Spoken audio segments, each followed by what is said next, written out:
Bismillahirrahmanirrahim. Terima kasih Saudara Pengerusi, tuan-tuan dan puan-puan sekalian. Ya, memang betul walaupun airconnya sejuk, memang isu panas. Malam saya berada di sini juga, isu rumah terbengkalai. Belum saya nak uraikan ni, saya nak cakap sikit rumah terbengkalai for those who were not here yesterday. Sebenarnya isu rumah terbengkalai ni merupakan, saya kira, satu isu yang ketidakadilan yang nombor satu sekali lah. The biggest injustice done to the house buyers, kerana mereka yang membina rumah ni kononnya telah mengumpul berbilion-bilion wang rakyat, tapi rumah tidak disediakan. Tapi tak seorang pun berada dalam penjara sekarang. Not even one of them has been in prison, but they have pocketed billions of dollars. But anyway, this is the greatest injustice done to Malaysians since we became independent. Nothing has been done. So today, sekarang hari ini, alhamdulillah kita berada di sini. Syukur kerana dapat berkumpul pada hari ini. Satu lagi isu perbankan Islam, satu penindasan, sebenarnya question mark lah. Terus patut ada question mark, satu penindasan. We don't know whether it's penindasan. Benarkah? Apakah penyelesaiannya? Professor from Spain, our brother professor, has already elaborated on Dina and his ideas to Dr. Mahathir.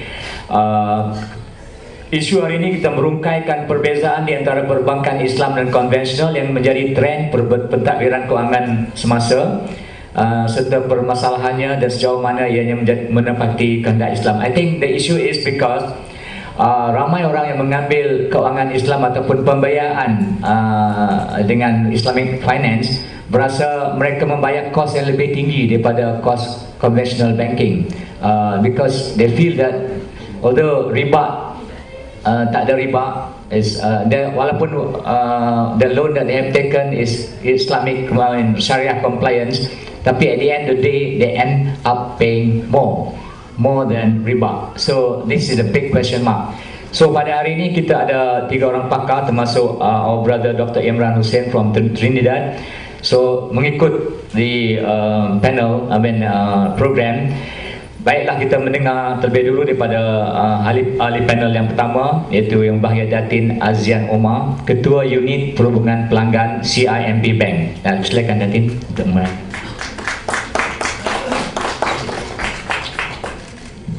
Bismillahirrahmanirrahim. Assalamualaikum warahmatullahi wabarakatuh semua hadirin. Terima kasih moderator kita, Datuk.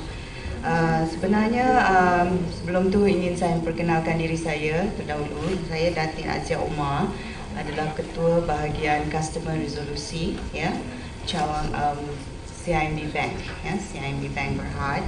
Dan saya di sini adalah untuk mendengar apa isu-isu daripada consumer out there, ya.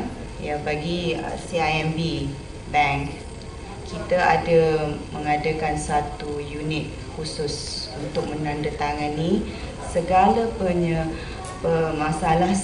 permasalahan yang wujud, ya, untuk penyelesaian, di mana itu adalah unit saya, ya. Saya mengetuai unit berkenaan untuk menerima apa-apa isu-isu yang berkenaan perbankan, ya, khususnya CIMB Bank. So channel untuk consumer datang untuk mengadu hal tentang perbankan, khususnya perbankan di pihak CIMB, kami memang membuka channel-channel berkenaan, walk-in, melalui surat, melalui social media, ya, Facebook dan juga Twitter, melalui internet, ya, melalui web kami.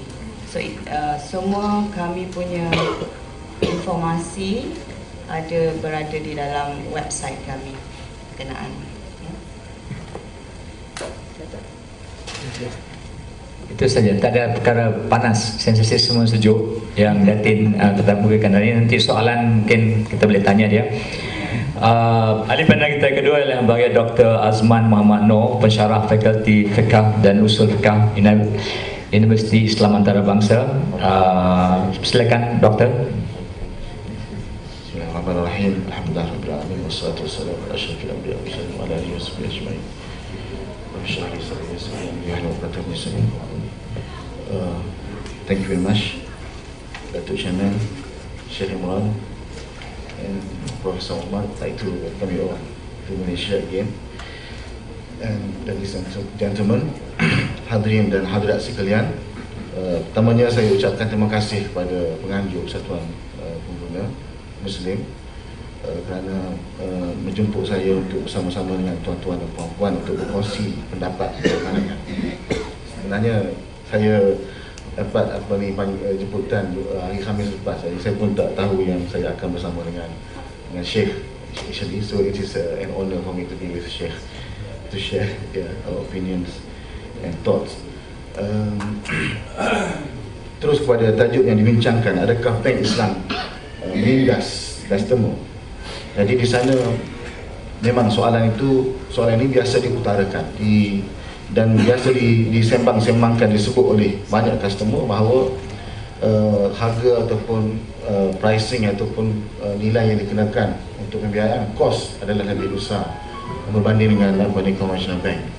Jadi kita kena faham untuk membincangkan perkara ini, kita kena faham kerana bank Islam adalah agak berbeza daripada bank konvensional. Kerana dalam bank Islam mereka cuba mengelakkan daripada menggunakan interest. Jadi dalam sistem riba, bank riba, senang saja sebab semua produk adalah berasaskan kepada interest bearing loan. Jadi bank hanyalah pemberi hutang. Bank ambil duit daripada depositors dan bank memberi hutang dengan interest. Bank bayar balik dengan interest kepada depositors dan bank membuat duit macam mana dengan menggunakan interest kepada pembiayaan ataupun kepada hutang yang diberikan kepada customers. Customer lambat bayar pun tak apa. The more you delay the payment, the more the bank can charge you interest. But the difference for the Islamic banks, for the murabahah product especially, the price is fixed. Harga sudah tetap dan harga tak boleh berubah. Jadi kita kena faham bahawa ini di antara faktor kenapa pricing itu mereka meletakkan harga yang agak mahal, kerana untuk jangka masa 10 tahun, 20 tahun pembiayaan, banyak kebarangkalian yang boleh berlaku.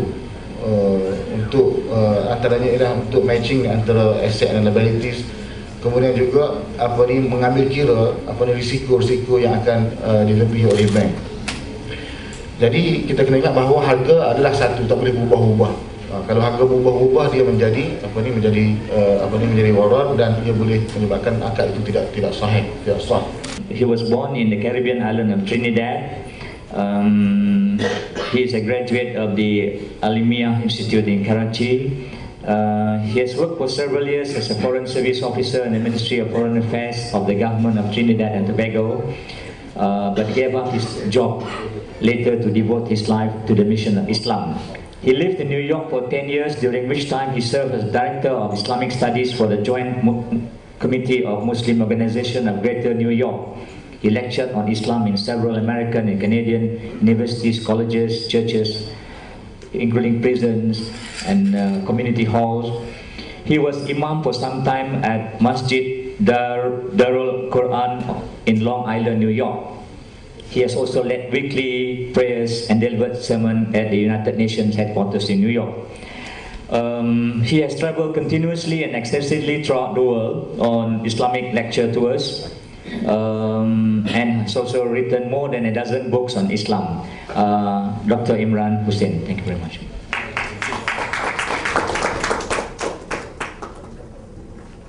نحمده ونصلي على رسوله الكريم بسم الله الرحمن الرحيم. Brother moderator, fellow panelists, my distinguished and learned brother Dr. Omar Ibrahim Vadilio, brothers and sisters, Assalamu alaikum wa rahmatullahi wa barakatuh. I was a doctoral student at the Graduate Institute of International Studies in Geneva. I didn't know how much Zionism there was in that institute. And I finally left without defending a thesis that I knew I could never defend in the Zionist Institute. So thank you for conferring the doctorate on me, but I don't have a PhD. Islam, the religion, which came from the Quran and from Nabi Muhammad alayhi salatu wasallam, I'm talking about that Islam, has zero tolerance for oppression. And the oppressor will begin to receive his reward for his oppression in the grave. Perhaps later on I can give you some description of what kind of punishment he can receive in the grave. The world today is one which is witnessing universal oppression, multidimensional oppression.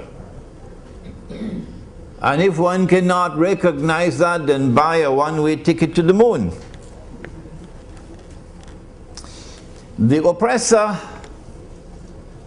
created, it didn't happen by accident, a banking system which I perceive to be the centerpiece of his overall system of oppression. It's not the cruise missiles, it's the banking system.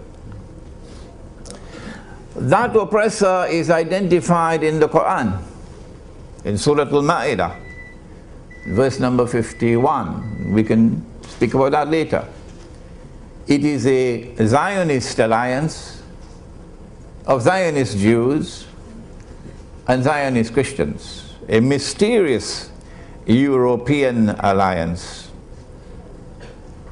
which is about to deliver to Israel, after a long struggle, the status of ruling state in the world. The Zionists want history to end with a Pax Judaica, which would replace the Pax Americana in which we now live, which itself replaced the Pax Britannica which preceded it. I wrote this book 10 years ago, Jerusalem in the Quran, to explain that end of history.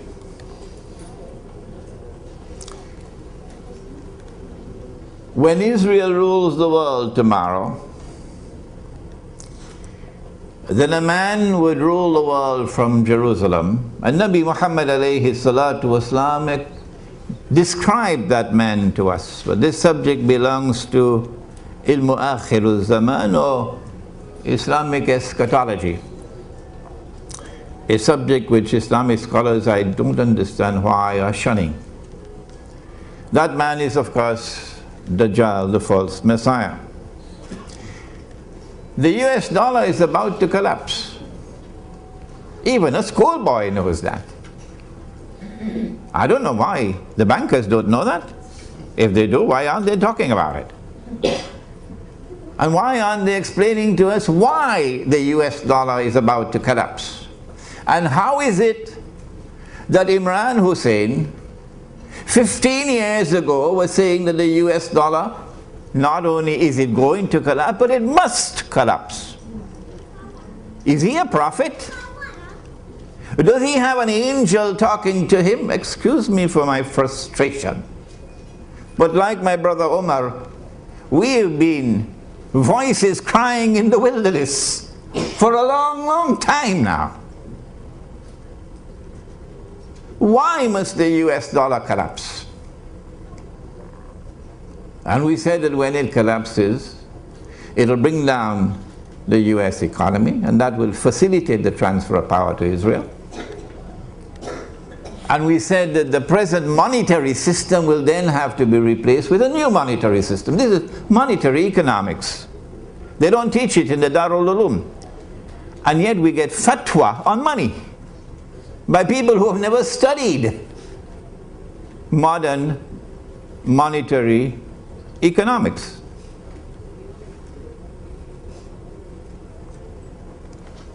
This knowledge came from the study of the Quran and the study of the ahadith of the Prophet ﷺ in the context of Ilmu Akhirul Zaman.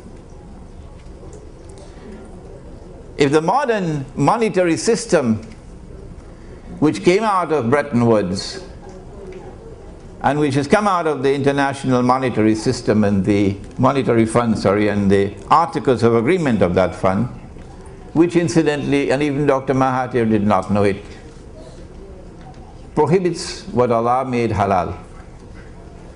Allah gave us the gold dinar and the silver dirham, which are in the Quran. But we live in an age today where some people have a less than a passing acquaintance with the Quran. The dinar is in the Quran. Did you know that? And the dirham is in the Quran. Did you know that? And the International Monetary Fund, the Articles of Agreement prohibit the use of gold as money. Ask them why, they'll never tell you why. And yet we remain like people eating roti chana and going to sleep, and claiming to have scholarship. The money which is coming, I said 15 years ago is going to come, it's already here. When the US dollar collapses, it's going to bring down the whole world of paper money with it. And this bogus and fraudulent and utterly haram paper money, which of course we can defend anytime anyone wants to challenge us or not, is going to be replaced with electronic money, which will be more haram and more dangerous. I thought it's coming in the future, it's already here. But then imagine my surprise, based on my study of Islamic eschatology. 2 years ago I realized that the same people who have given us paper money in order to rip us off and to reduce Indonesia to abject poverty, so our daughters will now be maids all over the world, our daughters, and be paid the salary of dogs and cats. Our daughters.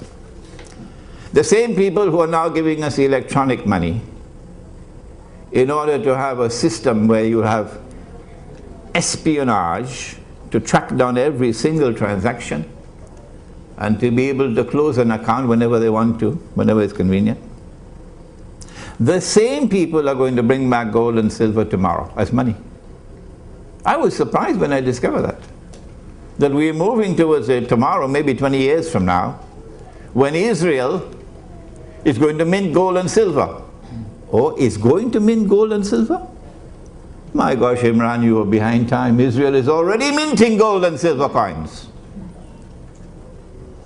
Go to Singapore, you see them on display.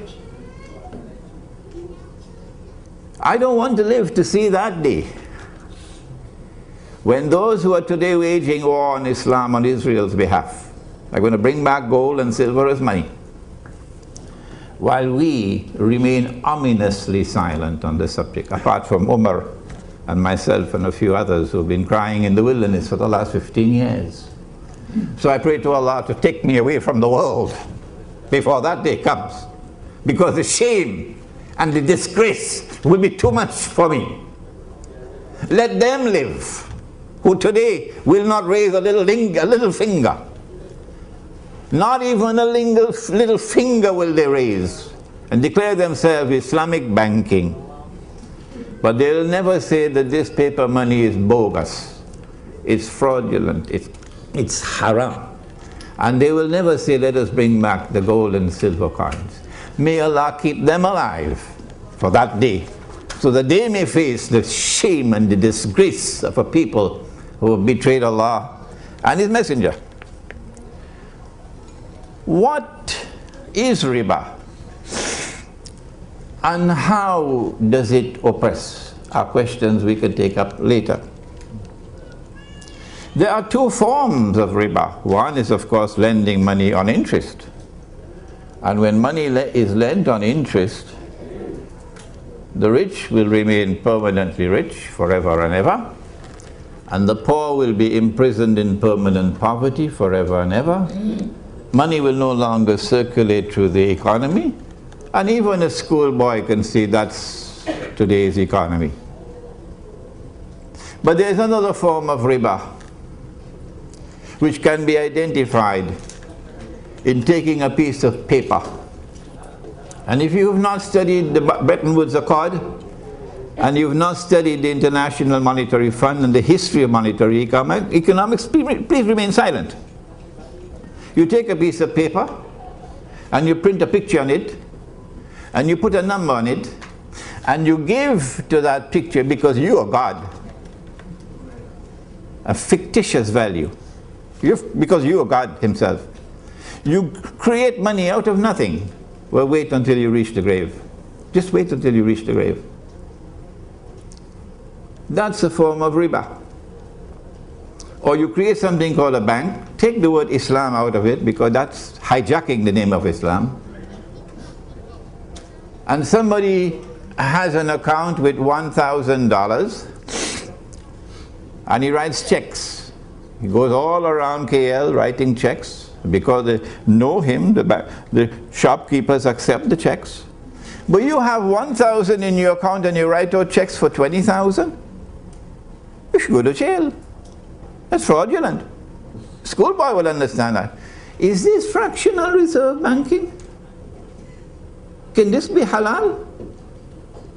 If that is halal, you should buy a one-way ticket to the moon. And so, it is not Islam when you lend money on interest, and it is not Islam when you say goodbye to money with intrinsic value that Allah created, and you create money out of nothing. That can't be Islam. But as Umar was mentioning earlier, there's also something called riba through the back door. And let us speak briefly on that before we end. Can I buy on credit? Of course I can buy on credit. Nabi Muhammad alayhi salatu wasalam bought on credit. Can the shopkeeper raise his price because he's selling to me on credit? The cash price is 5 ringgits. I don't have the 5 ringgits. So the shopkeeper gives me time to pay. But because he's waiting for his money, the cash price now has to be changed to a credit price. So the credit price will now be 10 ringgits because he has to wait for his money. Can a credit price be higher than a cash price? You don't need a degree from some Sharia institute. I mean, this is simple. This is 5 ringgits worth of common sense. That if you have to wait for your money, that the money should increase over time. That's riba. That is the essence of riba. That money grows over time. And so when the bank says, and they call it murabaha, they should define it, put in brackets after murabaha, backdoor riba.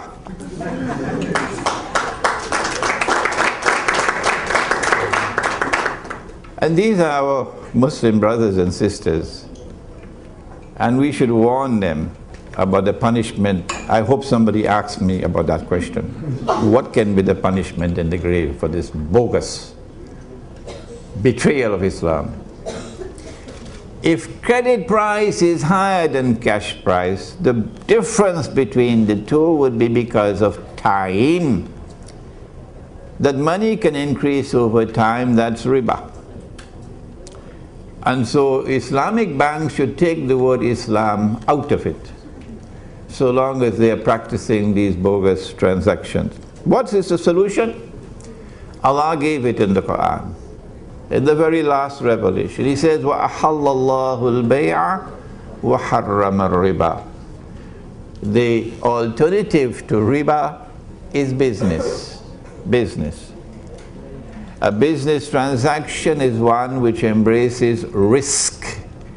You can make a profit or you can suffer a loss. Once there is that risk in the transaction, it's not riba. And number two, don't wait until the enemy, who is now waging war on Islam and who gave us this monetary system that we're now using, don't wait until they return to dinar and dirham, to gold and silver, because the embarrassment will be too great. Let us return to the dinar and dirham now. It's not sufficient to mint it. No. More than that. When you see something which is munkar, you got to respond to it. And the response must be to change it. فَلْيُغَيِّرُهُ بِيَدِهِ. And minting the dinar and dirham to work alongside the munkar and say, you scratch my back, I scratch yours, is not the solution. We have to be more aggressive than that. Ours is the alternative. Yours must go. How do we do that? My suggestion has been, let us build a market in which we'll prohibit the bogus money. Let us build a market in which we'll return to the gold and silver dirham. And Allah does not sleep. And if we're doing the work that is pleasing to Allah, then Allah is the one who charts the course to victory. Thank you. Wassalamu alaikum wa rahmatullah. Thank you very much, Brother Imran Hussein, for most enlightening, eye-opening remarks on Islamic banking. Now I open buka kepada para hadirin lah untuk bertanya soalan, untuk bagi komen dan sebagainya, and direct to your our panelists. Please identify yourself as usual. Anyone? First one, yes. Assalamualaikum warahmatullahi wabarakatuh. My name is Hazlinda. I'm actually a reporter, but I'm also a victim of Islamic banking. If you ask me, satu penindasan, we don't need that question mark. It's not because of riba, but because of miscalculation by bankers. I lost a house. I'm not ashamed of that, to say that I didn't want to pay because the calculation was wrong. I went to NCF and they calculated it was 50% more than it should be. NCF is also part of Bank Negara, but unfortunately Bank Negara just mediated the whole thing. PPIM was there. We were there with Maybank. I'm not ashamed to mention them as well. Maybank, Prakash Mukherjee, whoever you name them, they were there. They have been told about this problem for 8 years. What did they do? They did not even recalculate. They were told that there was an extra of 150,000 to 250,000 on the loan given. We took a 375,000 ringgit loan to buy a house, and they charged us 793,000 to pay back within 19 years. I wouldn't mind paying if the calculation was right. It was based on 2 years of 6% and another 17 years of 8.25%. We challenged them to calculate. They failed to. What I'm trying to say here is, can CIMB or the university create an entity for people to go to ask if the calculation is right? We need a roof above our heads. We need a roof to actually sell off to send our children to further their education. Is that wrong? Now, when we brought this up, what the banks did was, they have a lawyer to take the matter to court. I'm sorry, I have to share this in English so that Tuan Imran and probably the others who are more conversant about this matter would be able to respond. And I'm sure that in Azia, you can also feel the whole matter. Now, when we went to UIA to consult another lecturer by the name of Professor Zakaria Man, he gave me the majalah. I went through the trouble to read about Bibita bin Najir. It was too difficult for me to mention that term when I first took the loan. BBA was easier, but it was nonsensical. I should have spelled it some other way and put an I at the end. So when matters were brought to court, because we didn't want to pay and we wrote them thousands of letters to tell them it's wrong. Even the current CEO failed to look at it. Don't want to mention his name because I thought he's someone very respected. However, when it was miscalculated and we got INSIAF to tell our lawyers that we ought to fight this case, we were told that the current judge listening to such cases was from Bank Negara Malaysia, Rohana. We had even brought that matter to her when she was still in Bank Negara. What's the point if we keep circling in the same circle? I would like to know, Tuan Imran, what is the punishment for these people? And I would be very happy to lose a house today, but actually feel satisfied with the penance that they will face for their sins. They owe me a lot. They owe Islam a lot. They owe other people a lot. This is not the only case. We're not talking about extra payment. We're talking about wrong calculation. When I went to Bank Negara and I pretended to be an ordinary person at the counter, I told the staff, please calculate for me. She did, and it was excessive. But I can't win a case in court. Why? Because we have people from Bank Negara. For your information, the officer who I had complained the matter to was an ex-Maybank staff. What do you expect? There is hidden loyalty all the time. That is very wrong. You should not be loyal to something that is wrong, something that is evil, something that is Zionist in many ways.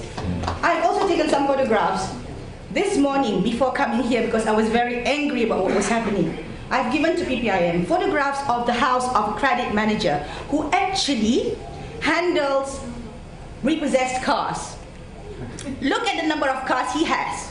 He's got a 60 Sirocco, he's got a Range Rover, and they are all with WV number plates. He has just retired. I am still working and I can't afford that. All right? So all this is because you have officers who do not know where the line stands. They buy cars for their friends and sell it off. He's got 4 cars. Look at the number plates. They are not ordinary cars. And he says to my sister who lives next door that these are cars given to him for being director on a company. That's bullshit. I'm sorry. Don't come with these such cars. I would love to be a director for that company. I'm sure even if I work for that company, I'll get a better car than what I'm driving today. Thank you very much. Thank you, Masida. Very eloquently presented the views. System, there seems to be a conspiracy along the way. May I ask either Umar or Sheikh Imran to... Yeah. Number one. Punishment for them. Number one, the bank sold to you on credit at a price higher than the cash price. That's riba, through the back door. The miscalculation is of course something that is to be corrected, and if it's not corrected, that's a grave injustice. Okay? In Surah Zumar of the Quran, Allah subhanahu wa ta'ala speaks and He says, Ba'da a'udhu billahi minash shaitanir rajim. Allahu yatawaffa al-anfusa hina mawtiha. Allah takes the souls at the time of maut. Maut is death. وَالَّتِي لَمْ تَمُتْ فِي مَنَامِهَا. And those whose souls are not taken while they are awake, Allah takes their souls when they are asleep. فَيُمْسِكُ الَّتِي قَضَى عَلَيْهَا الْمَوْتِ. When He takes your souls while you are asleep, He keeps those souls for whom maut is written. وَيُرْسِلُ الْأُخْرَى إِلَى أَجَلٍ مُسَمَّى. And the rest, He sends them back for a determined period of time. There is an ominous message in this verse of Surah which surah? Huh? Right, don't be afraid to say it. For those who engage in oppression, and remember that Allah has zero tolerance for oppression, and riba is oppression, and banking today is oppression. And Nabi Muhammad alayhi salatu wasalam cursed all 4 and said that they were all equally guilty. The one who takes riba, the one who gives riba, the one who records the transactions, therefore working in the banks, and the 2 witnesses. And he said they are all equally guilty. If you die with the curse of the Prophet upon you, wait for the grave. Now, Allah can take your soul. And when He takes your soul, there will be no medical evidence, no scientific evidence that you are still alive. None. So they will think that you are dead. You died in your sleep, for example. And they will give your body the ghusl. And then they will perform the salatul janazah. And your loved ones are the ones who are going to put your body in the grave, not knowing that you're not dead. And I believe lots of people are dying this way now. I believe that. And when you have been buried, there is no light down there, none. When the last person has reached 40 steps away, then Allah can return the soul, as He did it last night for all of you who are here. So you will wake up from your sleep. But when you wake up from your sleep, you find no light in the room. So you'll call out to your wife, but you get no answer. You attempt to get up. You can't get up. There's no space to get up. So you begin to panic. You begin to feel. You say, but I didn't go to sleep in this clothing. I went to sleep in my sarong. What clothing is this? And then you're going to smell the camphor with which they bathe the dead body. And then slowly, slowly, slowly you will realize you've been buried alive. And they forgot to put a cell phone when they buried you.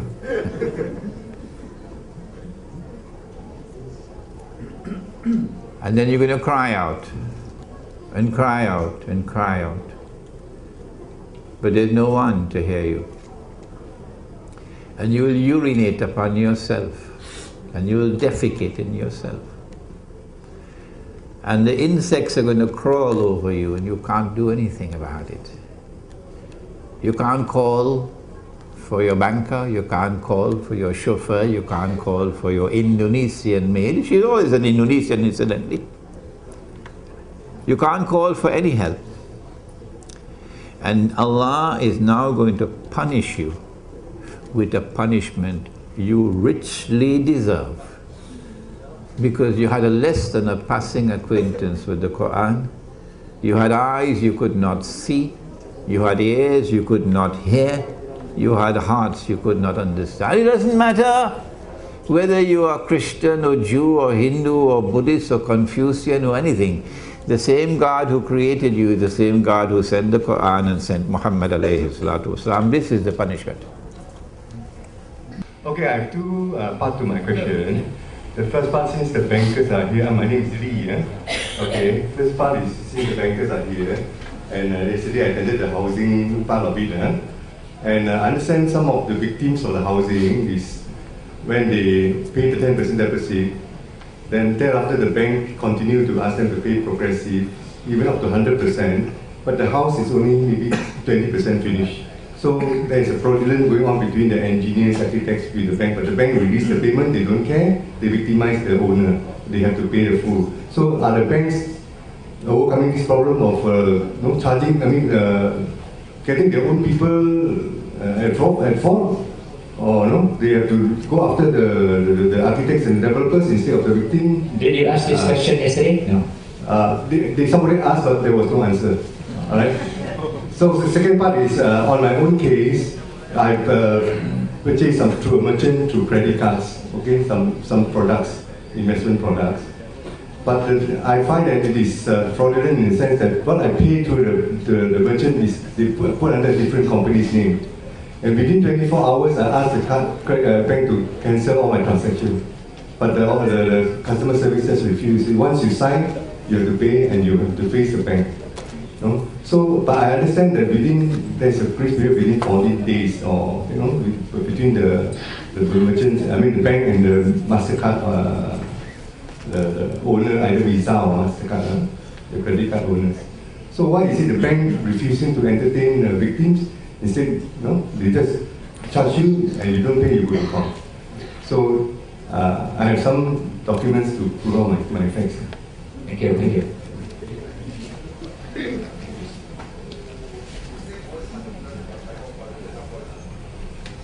Mr. Lee, the first question I cannot answer your first question in regards of who the bank will go after, because at resolution, at CIMB resolution, what we will do is we will sit with you case by case basis and we will review your case. Because at CIMB customer resolution, we don't treat cases as universal or general. We treat them case by case basis. We will look in the terms of you as a consumer, yeah, you as the Malaysian, rakyat Malaysia or foreigners, yeah, and also what you have been contracted, what you have been promised. We will look through all angles at customer resolution of CIMB. Okay, on your part on the credit card, is it CIMB credit card? May I know, Mr. Lee? Yeah, one of it is CIMB. Yeah, I will just focus on the CIMB issues at this moment because okay, I would like to welcome you to my customer resolution unit. Just we can sit and we will review your issue. All right? Okay, we work together and we will look at your case by case basis and we will review that. Okay, Mr. Lee? Why don't you go to Menara Bumiputra Commerce level 5. We open during working hours, even lunch hour. Okay? Thank you very much. Any other questions? Yes, please. May specific, yes, please, yes, please. Please, sir, yeah. A contractor is building a complex, housing complex, and he's not completed it as yet. In fact, may not even started it, but already he's selling the flats. It's an invalid transaction in Islam. I'm surprised. I'm surprised that the scholars of Islam cannot recognize it's done very extensively in Malaysia. This cheating. You cannot sell that which you do not own. A futures contract is not permissible. It's haram. My name is Anwar. I'd just like to ask in terms of Islamic banking and Islamic financing. We all know that riba is haram, period. Those who participate in haram activities are considered haram. There is no two way around it. I believe we have got, I don't know, maybe 70-80% of those who are involved in the financing and banking of Islamic in Malaysia are also Muslims. Number one question, why are they still working there? Number two question, okay, I thought that all of us Muslims understand we base Islam on Al-Quran and Sunnah.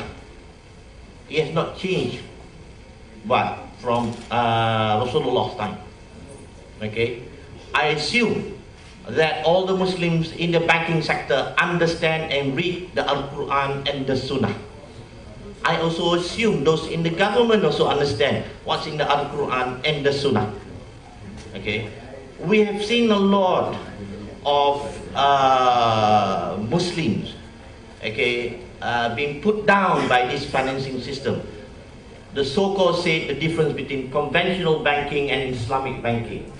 I've seen, we all see, conventional banking you earn 10 ringgit. Islamic banking you earn 12 ringgit and you call it Islamic banking.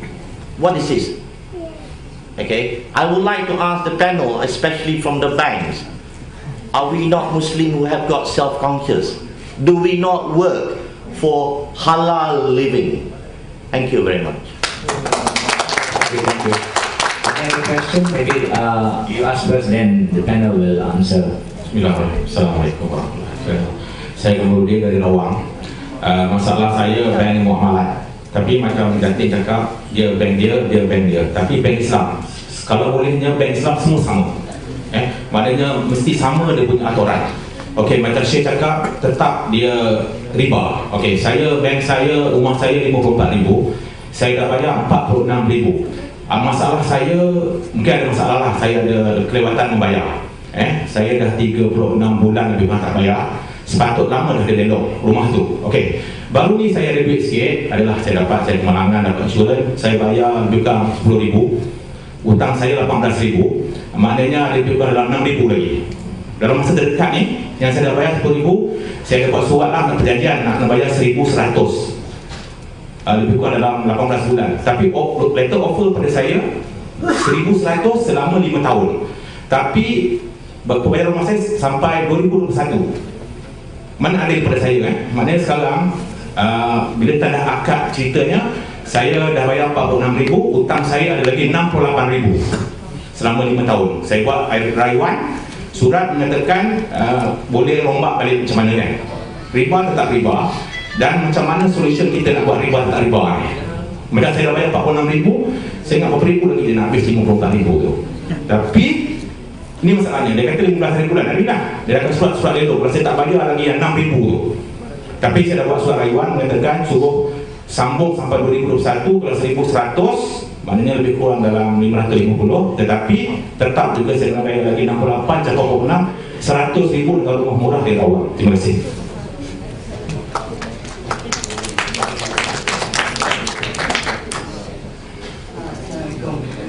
Regarding recovery of the bank tu, that one dia orang kena tengok case by case basis lah. Macam bank muamalat, probably procedure dia macam tu. Jadi bank muamalat saya tak boleh nak komen on bank muamalat. Sama apa? Dr. Azman. Bismillahirrahmanirrahim. Persoalan yang pertama tadi berkenaan dengan BBA tadi kan. Saya berpengalaman belajar ataupun bersama dengan Pak Mu, salah seorang orang yang awal-awal daripada bank Islam dulu. Jadi apabila mereka kata mereka collect deposit pada waktu dahulu, tak banyak produk. Deposit banyak tapi tak ada produk untuk produk pembiayaan untuk buat duit lah, bisnes. Jadi pada waktu itu jadi mereka came up dengan BBA lah. Jadi saya tak nafikan mana usaha yang sudah dilakukan oleh mereka-mereka yang terdahulu adalah usaha yang baik. Cuma kena improve lah. Memang tak dapat nafikan. Kadang-kadang kita tak dapat identify siapakah contracting parties, developer, customer beli dengan developer ke customer beli dengan bank. Kalau sepatutnya customer beli dengan bank. Kalau rumah tu tak siap, bank yang bertanggungjawab kena kejar developer. Dan dalam masalah ini kita pun ada kaedah dalam kitab fiqh pun, dalam hukum muamalat kita boleh cancel, boleh kalah. Jadi customer boleh batal jual beli sebab saya beli barang kamu tak boleh hantar. Sebab kenapa aku kena bayar harga barang kamu tak hantar? Jadi tak boleh delivery ataupun failure to deliver, maknanya we can cancel the contract. Sepatutnya inilah di antara bahagian ataupun aspek-aspek yang boleh kita improve, boleh kita kaji. Jadi apabila berlaku masalah yang berlaku itu, ia memberi imej yang buruk kepada perbankan Islam lah. Sepatutnya tak berlaku. Kalau kita tengok dalam bola sepak pun, berapa lama dikaji to set the rules of the game. Jadi sama juga dengan perbankan yang konvensional ini dah berapa tahun. Jadi perbankan Islam dalam 30 tahun lepas baru kita mulakan. Jadi saya tak nafikan memang ada kadang-kadang berapa kelemahan, tapi pada masa itu untuk memulakan, to start with. Jadi mereka bertanya dengan Syekh Yusuf Qardawi dan ulama-ulama semasa, mereka kata banyak benda sekadar pada waktu itu kerana susah kesukaran untuk mengoperasikan perbankan Islam, jadi mereka benarkan.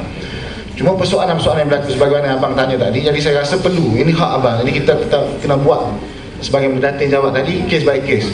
Mungkin kadang-kadang berlaku kesilapan, dan sekarang ni orang buat komoditi murabah pun kadang-kadang berlaku kesilapan. Yang bahagian operation lain, yang nak conclude kontrak tu lain, yang approve application untuk dapat financing tu lain.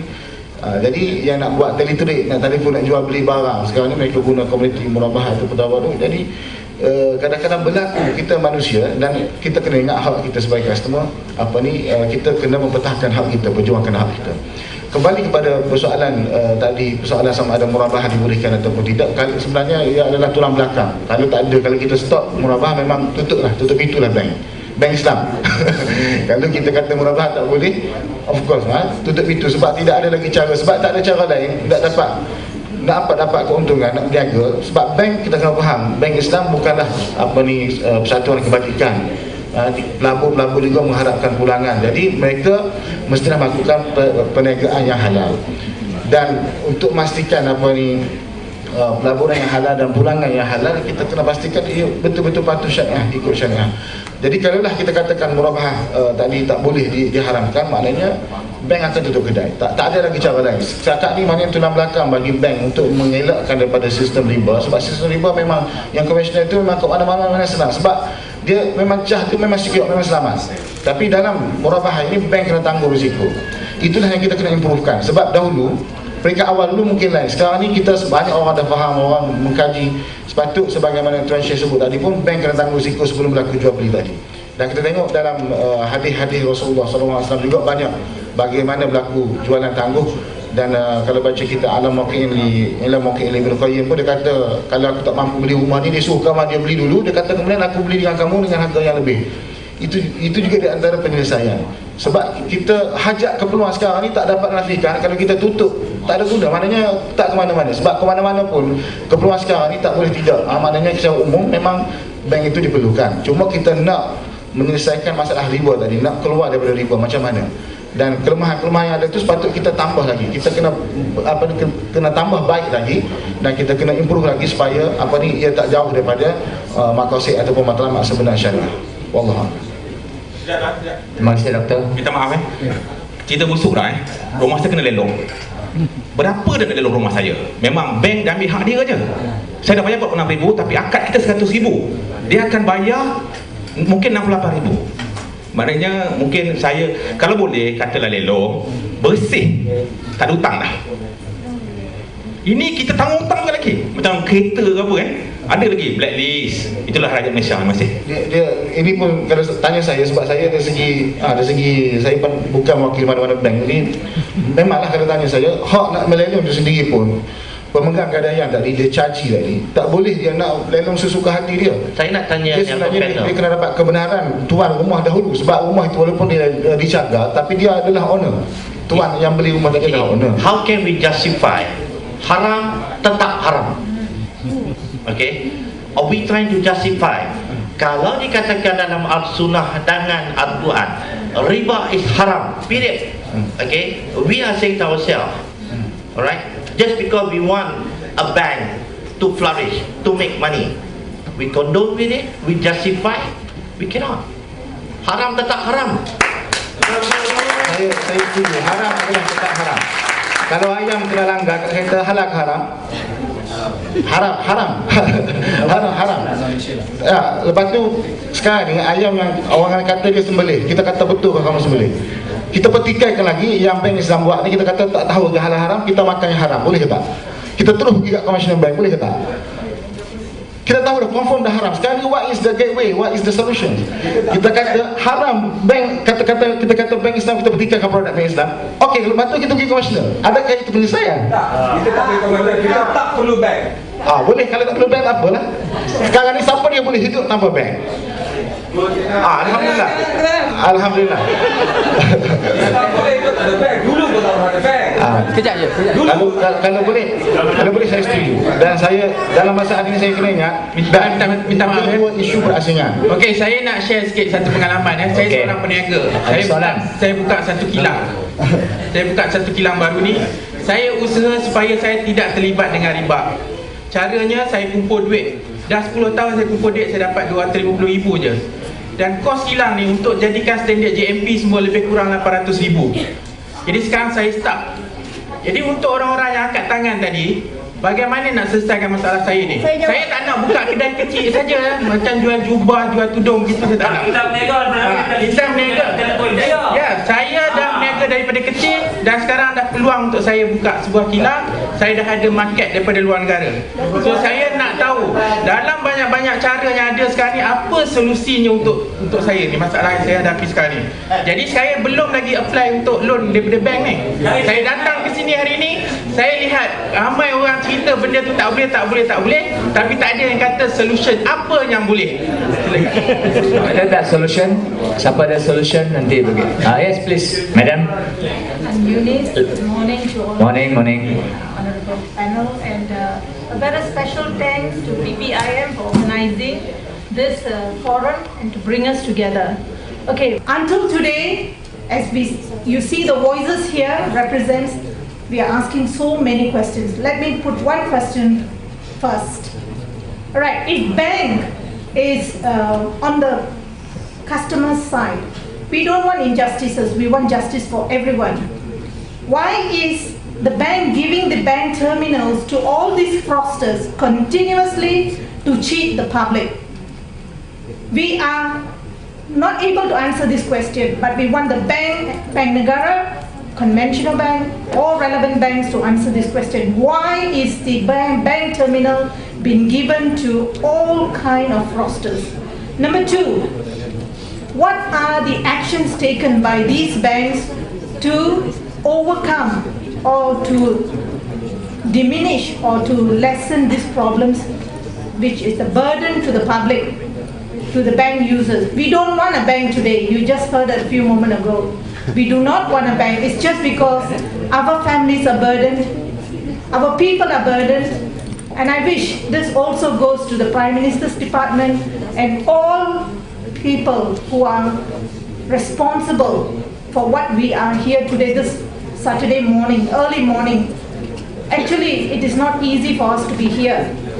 The second question I have to bring forward is, are there any special third-party debt collectors assigned by your banks to harass all these victims continuously till we don't have a peaceful life? I think here, the public here can tell you how many of us are harassed by the bank debt collectors daily, by bank lawyers, by all the different, thank you, by all these different threats that we receive daily in our lives. Are we Malaysians moving towards a progressive country, or are we going backward? And the third thing I need to ask is, what is the solution given by this bank? We want an immediate solution given by all these banks, and especially Bank Negara, that what action will be taken against these fraudsters and how can we recover back our money? With this, I wish to thank all those who are participating, all those like Prof. Imran and our Professor Omar, and all these people who have been really giving a listening ear to the public. I think we will move towards a better country. I really hope the Prime Minister is here today so I can voice out. Thank you very much. I can assure you PPIM will raise this matter with Bank Negara, but PPIM will bring your point, your grievances to Bank Negara's attention almost in next few days. Thank you so much. Thank you. I think we can answer because it's not from Bank Negara. So, yes, any other question? We have another 20 minutes or 15 minutes left. I just have a short question to ask. I'm so sorry because I'm just in the middle of this event, so sorry. I just want to ask about the interest rate of the Islamic. Sebab saya perasan. There's no interest in that. Yeah, there is. They call it as a profit, but it still has an interest, right? It just tukar nama saja kepada profit, okay? So that is one thing that you make us confused, okay? So the second part is I want to ask, if let's say you're doing something like Islamic, so I can make it, let's say, compare between the conventional rates and also the Islamic rate. The Islamic rate is a little bit, I don't know whether that is a little bit higher or it's actually higher rate compared than the conventional rate. Okay, but to me my point is here, due to this interest rate is high, but it's Islamic, by right as Islamic, the interest rate should not be higher than the conventional, because if it's higher than conventional, it's like a burden to us. Because we do it as Islam, we should help each other, right? So that is my point lah. But if you can answer it, my question, thank you very much.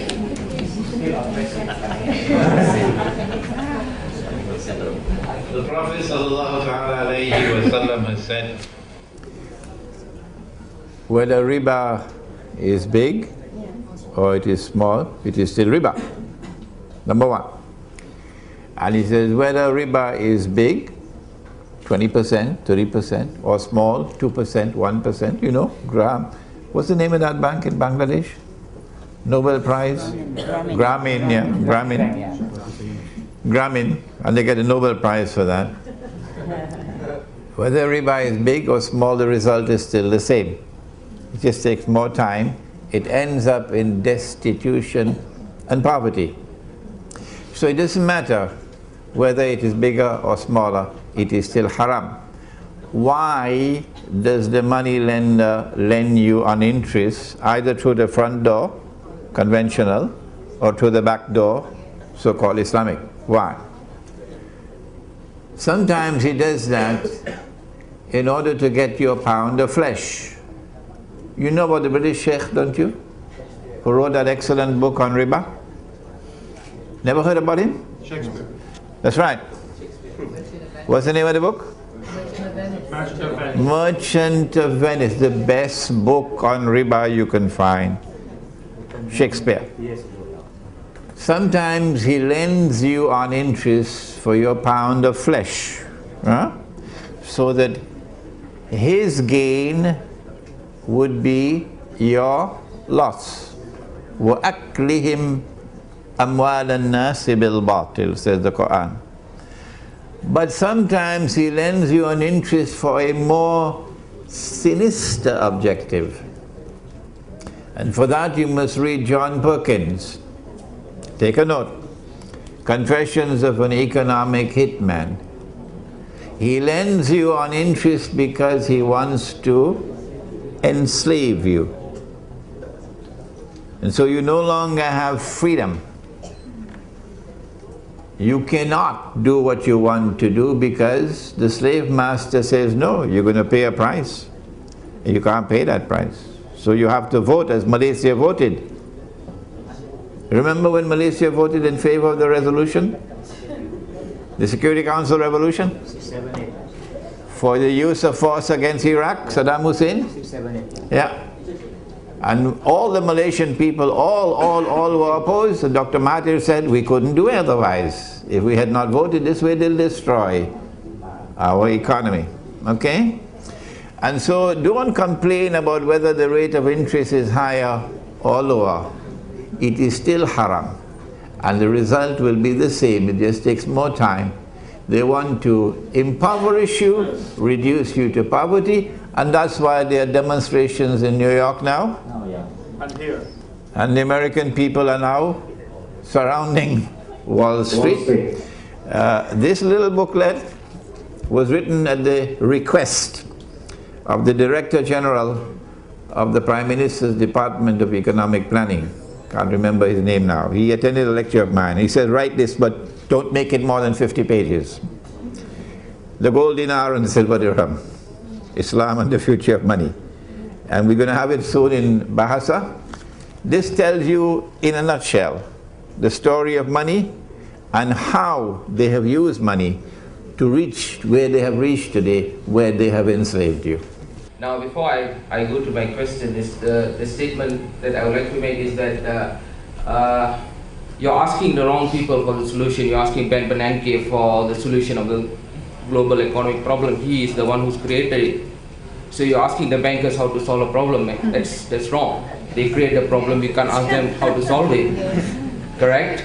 Okay, now the next thing is that yes, we can live without the banks because yeah, they've been around for the past 300-400 years. We've been living for many years before that. The solution is in the muamalah, get into real business, okay?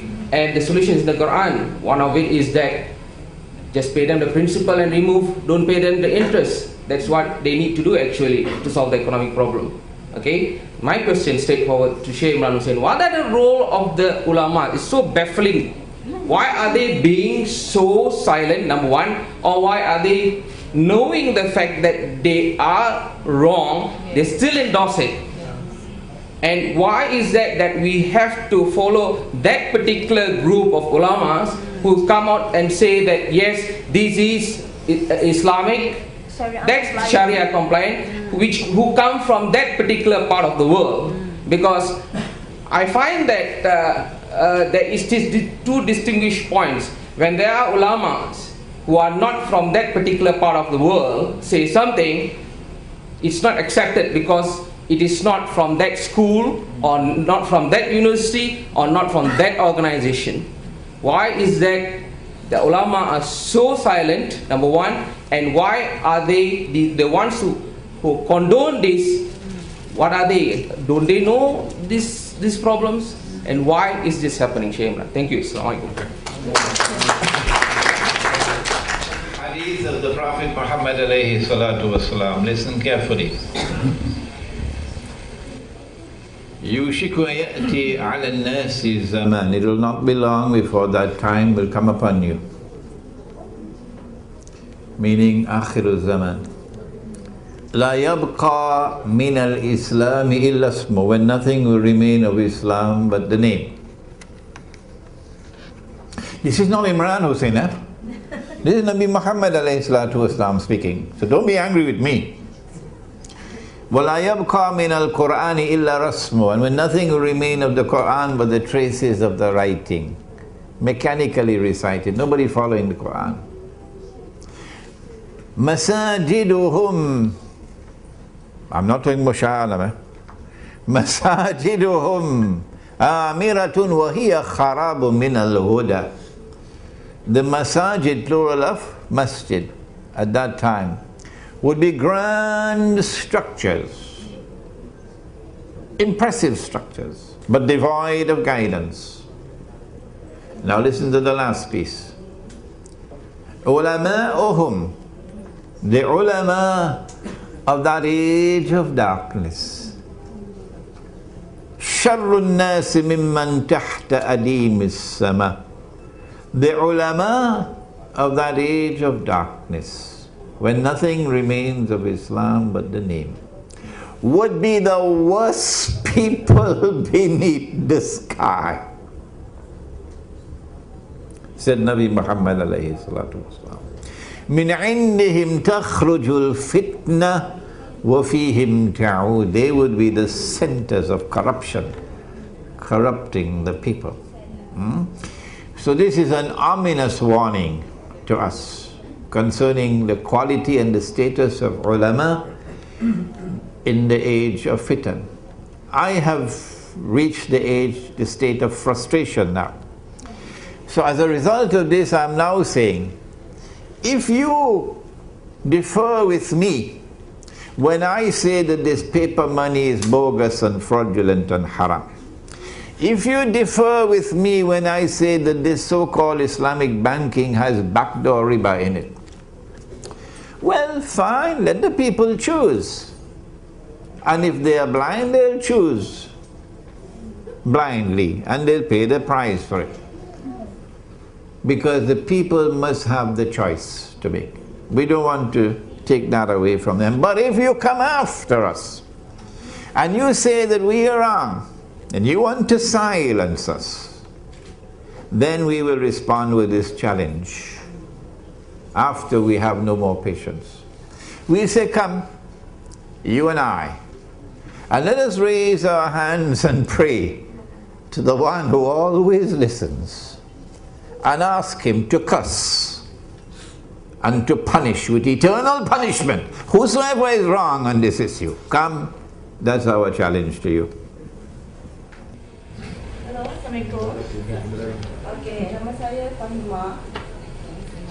Saya ada akaun bank Sultan Bank ni. Sultan Bank? Ya. Sekarang jadi CMB ya? Ya.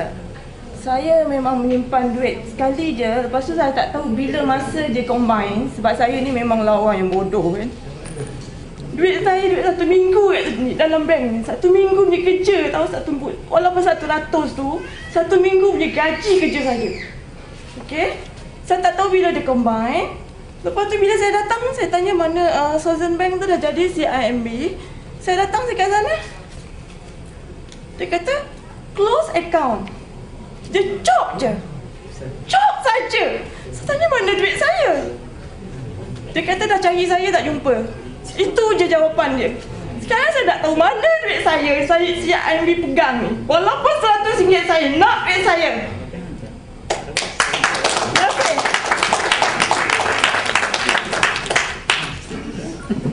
Okey, nanti kita jawab tu. Soalan saya simple saja. Saya nak tanya Dr. Azman Muhammad Noor dan juga Datin Aziah Omar. Satu soalan simple. Perlukah kita kepada bank? Dan boleh tak kita sebagai orang Islam hidup tanpa bank? Can we live without the bank? That's the question. Do we need bank in Islam? Simple. At this time. Kalau long time kita boleh build up punya dinas semua now. Yes. Maknanya orang macam saya tak boleh bergerak lah kan. Yes, now. We need now. I think this is not an issue. Banks are here to stay until the next 1,000 years. If the world still exists, I mean, the banks will be, whether your question be answered, the banks will remain as they are until they are banned by the government now. So, what is your alternative to not having banks? You want to keep your money under your pillow, or I mean, let people go to your house and rob you at night, or? Yeah, please. Okay. Thank you very much for addressing the question. This is supposed to be the topic. Do we need Islamic bank?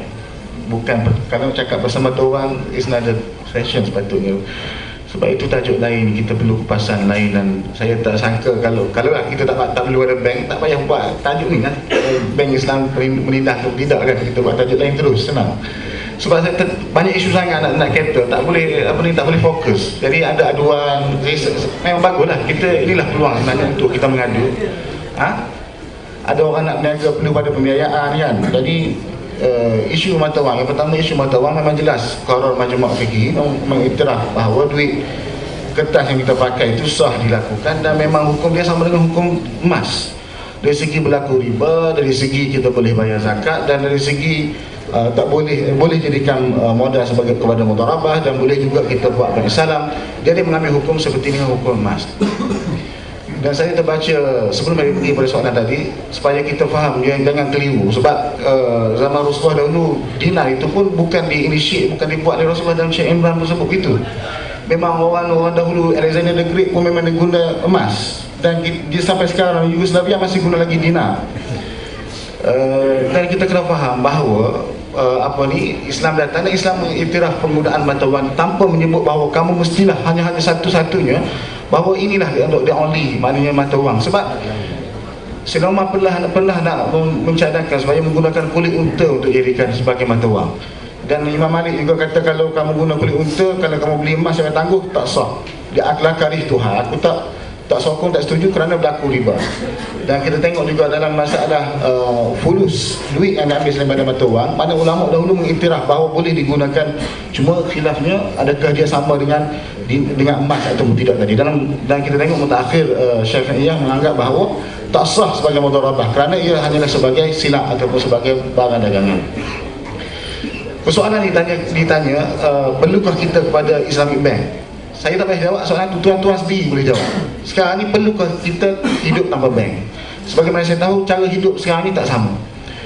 Kita nak travel, nak beli tiket, kita guna kredit card. Kalau kita tak ada kredit card Islam, kita guna konvensional, memang kita buat riba. Kalau kita memang ada pun primai memang tak boleh. Kalau boleh, saya memang kalau duduk kat kampung kita isolate, kita duduk in an isolated places in remote areas, of course maybe you can do that. But if you want to travel, if you want to purchase things, mungkin kita perlu kepada penyelesaian. Bagi saya, isu riba tidak sama dengan isu mata wang, isu berasingan. Kalau kita guna dinar sekarang pun, adakah berarti kita selamat dari riba? Mungkin boleh buat riba juga. Sebab zaman Rasulullah dulu, waktu diharamkan riba, waktu tu dinar, guna emas. Wa halallahu al-bai'a wa harrama riba. Allah mengharamkan jual beli, Allah menghalalkan jual beli, mengharamkan riba. Kalau kita markup harga pun, sebab itu jual beli harga satu harga sahaja. Tak kira lah harga puan, tapi harga satu harga, tidak sama. Kita kena faham bahawa murabah tidak sama, jual beli tidak sama dengan riba. Kalau kita tak faham, tak boleh bezakan dua itu, memang kita kata lebih kurang sama je, tipu daripada belakang, pintu belakang. Itu tidak tepat. Sebab kalau kita guna dinar sekalipun, bagi saya kalau kita masih lagi riba sama. Kita guna mata wang mana-mana pun, kalau kita buat riba. Kita kena faham, itu dua isu berasingan. Nak bincang sama ada perlu ada bank, tak ada bank, itu tuan-tuan boleh tahu bahawa sekarang ni memang tak boleh tidak, bagi saya memang keperluan manusia. Cuma kita cari penyelesaian cara Islam macam mana supaya kita selamat tak jatuh pada riba. Zubair bin Al-Awwam pernah ambil duit, orang letak duit kat dia, wadiah. Dia kata ini bukan wadiah, ini adalah salaf. Innama huwa salaf. Aku tak berani kalau aku wadiah, aku tak boleh guna duit ini, tapi aku guna duit kamu. Maknanya dia seolah-olah ada orang dakwa dia adalah the first banker. Rasulullah tidak pernah melarang dia mengambil deposit daripada orang ramai. Dia guna duit itu, dia invest dan dia kena garanti sebab dia hutang daripada orang ramai. Tapi hutang dia tak bayar riba. Nampak? Hutang dibolehkan dalam Islam, tapi yang tak bolehnya ialah riba. Itu kita kena faham dua isu yang berasingan. Takut kita confuse, jadi kita bawa pandangan kita rasa kita salah satunya sampai tak sah buat haji dengan duit ringgit, bayar zakat tak sah. Bagi saya ini adalah benda yang sangat pelik. Dan qarar majma' fikih memang mewakili negara-negara Islam dan ulama-ulama, bukan seorang council, Islamic Council, mengiktiraf sah. Tiba-tiba kita kata tak boleh, tiba-tiba kita kata ini haram, tiba-tiba wallahu alam. Jadi saya menghormati pendapat Syekh mengatakan itu adalah pendapat dia, ijtihad dia, dan saya menghormati. Saya sangat kagum dan saya sangat menyokong. Kalau kita kembali ke dinas, saya sokong kita adakan mata wang alternatif. Sebab sekarang ini berlaku penindasan, tapi bukan semestinya kembali kepada dinas saja. Sebab umat sendiri pun dia fikir untuk cari benda lain. Mungkin alternatif currency can be the solution. We can use one user currency, for example, instead of apa ni kita gunakan duit fiat money as we use nowadays. Saya sokong, cuma bagi saya dua isu berasingan. Kalau nak promote dinas, saya sokong, saya setuju, tapi jangan attack Islamic Bank. Kalau nak attack Islamic Bank, boleh kritik, tapi kritikkan yang membina. Kita nak memperbaiki, nak menambah baikkan. Bagi saya itulah cara yang terbaik. Kalau tidak, tak ke mana-mana, kita rombak habis, kita habis ke belakang, semula tak tahu ke mana. Wallahualam. Pada puan yang ada Southern Bank tadi, I think PPM akan bantu puan mendapatkan wang tu kembali. Ya, PPM. Siapa PPM dari sini? Ya, just is Southern Bank branch saja. Sekarang di CIMB Bank. I think can be settled. I think kalau tak, boleh. Ada soalan? Kenalkan diri. Assalamualaikum. Nama saya Hamidun, ahli PPIM juga dan mangsa pada bank. Soalan terakhir sebab kita coach sebelah sana. Rumah saya pernah kena lelong dan sekarang pihak yang tertentu tu ikut saya. Sampailah dikejar saya dengan keluarga saya, mak saya Tanah Reserve Melayu di Kampung Datuk Keramat. Dah pun dimusnahkan. Jadi Tanah Reserve Melayu kita ni macam tak ada harga diri. Nak dimajukan, kita yang duduk daripada penduduk asal Tanah Reserve Melayu tu boleh diiktiharkan setinggan tanpa mengajak perbincangan yang sempurna. Itu semua dengan dasar penipuan yang wujud dalam Dewan Bandaraya Kuala Lumpur, ahli-ahli politik, pihak-pihak yang berhajat. Apa yang saya nak kemukakan di sini ialah kita ada undang-undang, tapi dari perihal undang-undang bank Islam kita tak pernah ada syariah, kehakiman syariah yang menghakimkan tentang harta-harta umat Islam yang dalam perbankan Islam ini. Cuma dalam, saya tak pandai sebutlah, dengan keadaan undang-undang yang sekarang. Undang-undang yang sekarang bila dihakimkan adalah terletak dengan cara-cara yang bukan Islam. Maknanya tak ada roh di situ. Saya keadaan sakit, saya keadaan ibu tunggal, saya baru jatuh, dihempas, dipukul oleh 4 orang. Keadaan saya uzur, bengkok sana, bengkok sini, saya memang tak boleh kerja. Saya kerja dengan rapid KL tu yang tu transit. Ahli politik yang ada wujud dalam sana ni, saya cakap benar, siapa dengar lah. Buang saya dari kerja. Sebab apa? Dia attack saya punya harta kat mana semua dan dia memang nak lelong harta saya. Sekarang saya tak ada kerja dan encik-encik yang kena buang kerja ni, harta encik-encik sekarang tengah di attack. Terutama sekarang ni orang yang duduk atas Tanah Reserve Melayu. Tanah Reserve Melayu ni adalah menandakan bumi negara kita ini adalah hak kita. Kalau tuan-tuan semua biarkan keadaan ini, berarti tuan-tuan Melayu semua tak ada harta, tak ada negara. Kena ingat tu betul-betul, negara kita adalah sedang dijajah kemasukan antarabangsa. Jangan ingat ini perkara biasa. Dan saya minta maaf pada Tuan Trinidad. Saya tak tahu nak cakap, I'm sorry. Tapi kerana Tuan datang dari antarabangsa, saya harap Tuan juga bergerak untuk mewujudkan permahkamah syariah di antarabangsa, supaya harta-harta umat Islam walau di mana saja berada dan tidak berpuas hati dengan mahkamah biasa ni, boleh kita lagi tuntut di dalam syariah. Kat situ barulah harta kita dapat diselamatkan. Dan wang-wang Baitul Mal itu boleh digunakan di dalam saluran mempertahankan hak umat Islam. Jangan kerana Islam PAS dan Islam UMNO kita jadi mangsa. Saya bukan ahli politik mana-mana orang sekalipun, tapi saya tidak menerhaka dengan negara ini dan bumi ini. Lillahi ta'ala. Sekian. Terima kasih, terima kasih. Dia nak jawab. Okey, ini jawapan tak ada orang boleh jawab sangat. Okey, soalan ni kerana tapi di PIM ada rekod Puan punya hujah tadi ataupun masalah, dan kita akan bawa kepada pihak yang tentu. Maybe last one, our friend here who has been waiting since 7:30 just now. Hello, good morning. Yes, yes. My name is William Hui. Years ago, when Bank Islam set up, I read Chinese paper that Bank Islam help Malay free interest. Free interest, only service charge only. Now I was shocked, 300,000 pay 700,000. I think this is something wrong. I hope CIMB you charge interest, pay back the interest lah to the Muslim. Yeah, you got many millions what. Because I got 10,000 members. I am NGO also. Canteen Association. Canteen Association. 10,000 schools. Yeah. And all the Malay, I say, congratulations, now Islam take care of you lah. No interest one. Buy house also no interest is so happy lah. Now I was shocked, man, how this is. And bank make millions of dollars.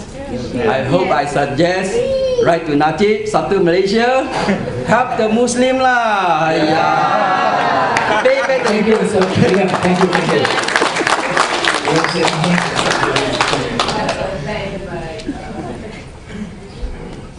I just want to say something about what identify yourself. My name is Alawiyah Abdurrahman. Dr. Azman mentioned just now about the bank being created between Rasul SAW and Sayyidatina Khadijah when they established the Kirat, when Rasul SAW went to was the agent of Siti Khadijah. Now a lot of ulama use that as the justification of them allowing the banks these days. Anyway, this is not right. It is a clear-cut kirat between Rasul SAW and Khadijah. So the banks now are not doing that. They are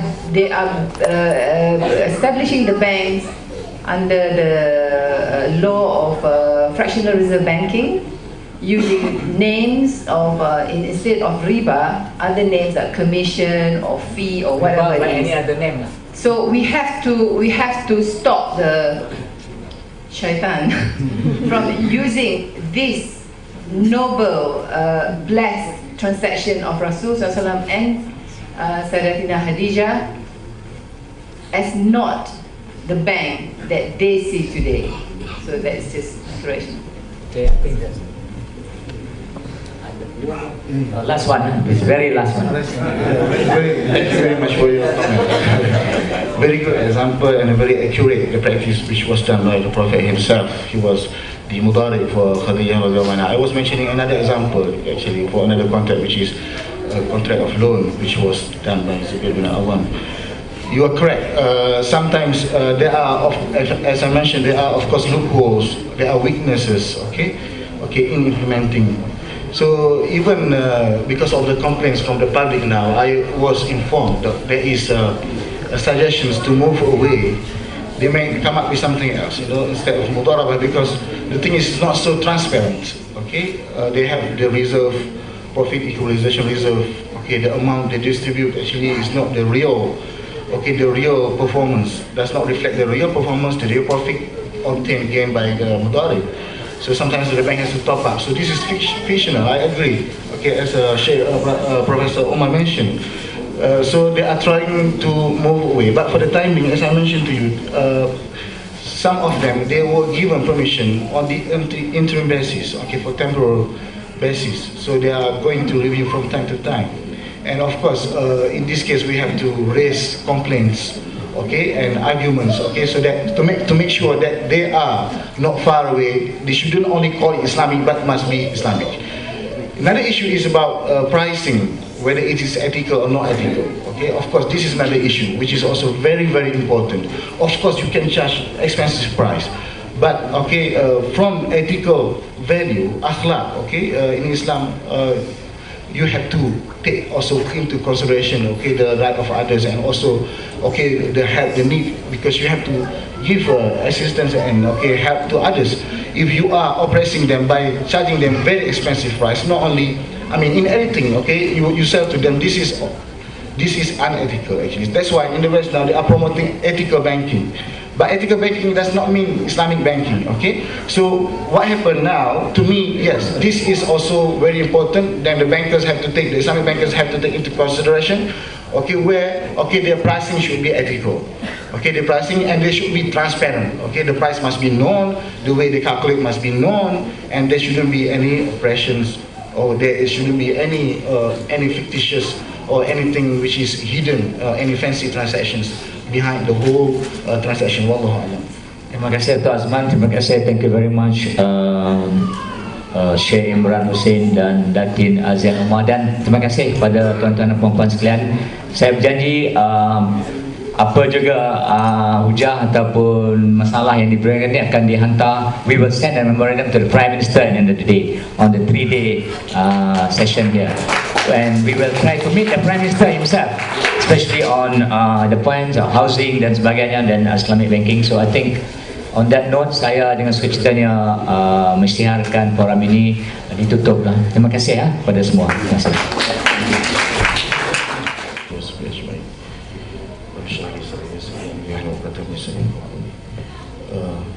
Thank you very much, Datuk Chairman, Syekh Imran, and Professor Omar. I'd like to welcome you all to Malaysia again. And ladies and gentlemen, hadirin dan hadirat sekalian, pertamanya saya ucapkan terima kasih kepada penganjur Persatuan Pengguna Muslim kerana menjemput saya untuk bersama-sama dengan tuan-tuan dan puan-puan untuk berkongsi pendapat dan pandangan. Sebenarnya saya dapat jemputan hari Khamis lepas, saya pun tak tahu yang saya akan bersama dengan Syekh actually, so it is an honor for me to be with Syekh to share our opinions and thoughts. Terus kepada tajuk yang dibincangkan, adakah bank Islam menindas customer? Jadi di sana memang soalan ini biasa diutarakan dan biasa disembang-sembangkan, disebut oleh banyak customer bahawa harga ataupun pricing ataupun nilai yang dikenakan untuk pembiayaan, kos adalah lebih besar berbanding dengan konvensional bank. Jadi kita kena faham untuk membincangkan perkara ini, kita kena faham kerana bank Islam adalah agak berbeza daripada bank konvensional.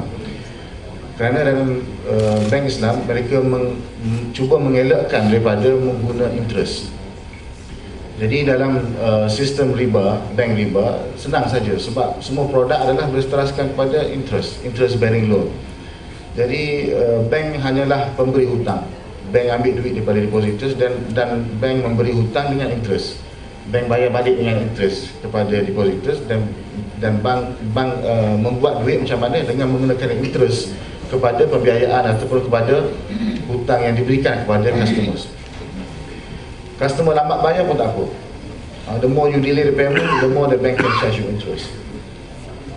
But the difference for the Islamic banks, for the murabahah product especially, the price is fixed. Harga sudah tetap dan harga tak boleh berubah. Jadi kita kena faham bahawa ini di antara faktor kenapa pricing itu mereka meletakkan harga yang agak mahal, kerana untuk jangka masa 10 tahun. Dengar terlebih dulu daripada ahli panel yang pertama, iaitu Yang Bahagia Datin Azian Umar, Ketua Unit Perhubungan Pelanggan CIMB Bank. Dan silakan Datin untuk mulai.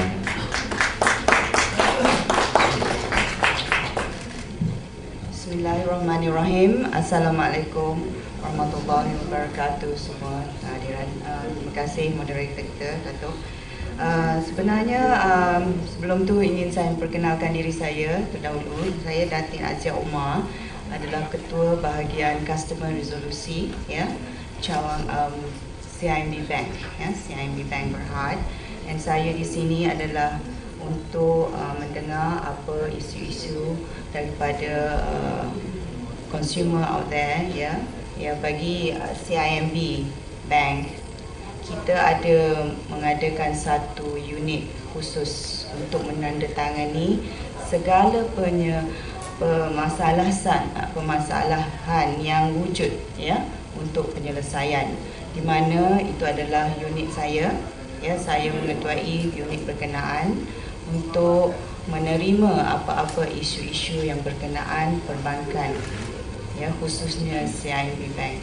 So channel untuk consumer datang untuk mengadu hal tentang perbankan, khususnya perbankan di pihak CIMB, kami memang membuka channel-channel berkenaan, walk-in melalui surat, melalui social media ya, Facebook dan juga Twitter, melalui internet ya, melalui web kami. So semua kami punya informasi berada di dalam website kami berkenaan. Itu saja, tak ada perkara panas, sensitif, semua sejuk yang Datin ketemukan hari ini. Nanti soalan mungkin kita boleh tanya dia. Ahli panel kita kedua adalah Bahagia Dr. Azman Muhammad Noor, pensyarah Fakulti Fiqh dan Usul Fiqh Universiti Islam Antarabangsa. Silakan Doktor. Bismillahirrahmanirrahim. Alhamdulillahirabbil alamin wassalatu wassalamu ala asyrafil anbiya'i wal mursalin. Islam, the religion which came from the Quran and from Nabi Muhammad alayhi salatu wasallam, I'm talking about that Islam, has zero tolerance for oppression. And the oppressor will begin to receive his reward for his oppression in the grave. Perhaps later on I can give you some description of what kind of punishment he can receive in the grave. The world today is one which is witnessing universal oppression, multidimensional oppression. And if one cannot recognize that, then buy a one-way ticket to the moon. The oppressor created, it didn't happen by accident, a banking system which I perceive to be the centerpiece of his overall system of oppression. Is not the cruise missiles, it's the banking system. That oppressor is identified in the Quran, in Surah Al-Ma'idah, verse number 51. We can speak about that later. It is a Zionist alliance of Zionist Jews and Zionist Christians, a mysterious European alliance which is about to deliver to Israel, after a long struggle, the status of ruling state in the world. The Zionists want history to end with a Pax Judaica, which would replace the Pax Americana in which we now live, which itself replaced the Pax Britannica which preceded it. I wrote this book 10 years ago, Jerusalem in the Quran. Terima kasih saudara pengurusi, tuan-tuan dan puan-puan sekalian. Ya, memang betul, walaupun airconnya sejuk, memang isu panas. Malam saya berada di sini juga, isu rumah terbengkalai. Belum saya nak uraikan ni, saya nak cakap sikit rumah terbengkalai for those who were not here yesterday. Sebenarnya isu rumah terbengkalai ni merupakan saya kira satu isu yang ketidakadilan yang nombor satu sekali lah, the biggest injustice done to the house buyers, kerana mereka yang membina rumah ni kononnya telah mengumpul berbilion-bilion wang rakyat, tapi rumah tidak disediakan. Tapi tak seorang pun berada dalam penjara sekarang. Not even one of them has been in prison, but they have pocketed billions of dollars. But anyway, this is the greatest injustice done to Malaysians since we became independent. Nothing has been done. So today, hari ini, alhamdulillah kita berada di sini. Syukur kerana dapat berkumpul pada hari ini. Satu lagi isu perbankan Islam, satu penindasan, sebenarnya question mark lah. Terus patut ada question mark. Satu penindasan. We don't know whether it's penindasan. Benarkah? Apakah penyelesaiannya? Professor from Spain, our brother professor, has already elaborated on Dina and his ideas to Dr. Mahathir.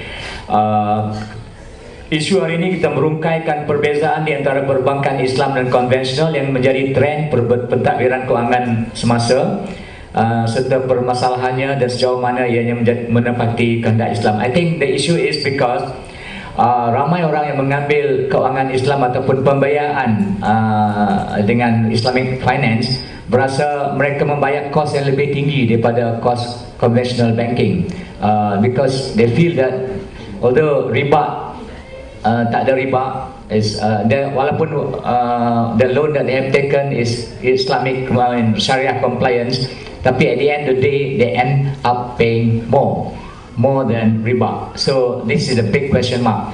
So pada hari ini kita ada 3 orang pakar, termasuk our brother Dr. Imran Hussein from Trinidad. So mengikut the panel, program, baiklah kita tahu 20 tahun pembiayaan, banyak kebarangkalian yang boleh berlaku untuk antaranya ialah untuk matching antara asset dan liabilities. Kemudian juga mengambil kira risiko-risiko yang akan dilebihi oleh bank. Jadi kita kena ingat bahawa harga adalah satu, tak boleh berubah-ubah. Kalau harga berubah-ubah dia menjadi waran dan dia boleh menyebabkan akad itu tidak sahih, tidak sah. He was born in the Caribbean island of Trinidad. He is a graduate of the Alimiah Institute in Karachi. He has worked for several years as a Foreign Service Officer in the Ministry of Foreign Affairs of the Government of Trinidad and Tobago, but gave up his job later to devote his life to the mission of Islam. He lived in New York for 10 years, during which time he served as Director of Islamic Studies for the Joint Committee of Muslim Organization of Greater New York. He lectured on Islam in several American and Canadian universities, colleges, churches, including prisons and community halls. He was imam for some time at Masjid Darul Quran in Long Island, New York. He has also led weekly prayers and delivered sermon at the United Nations headquarters in New York. He has traveled continuously and extensively throughout the world on Islamic lecture tours, and has also written more than a dozen books on Islam. Dr. Imran Hussein, thank you very much.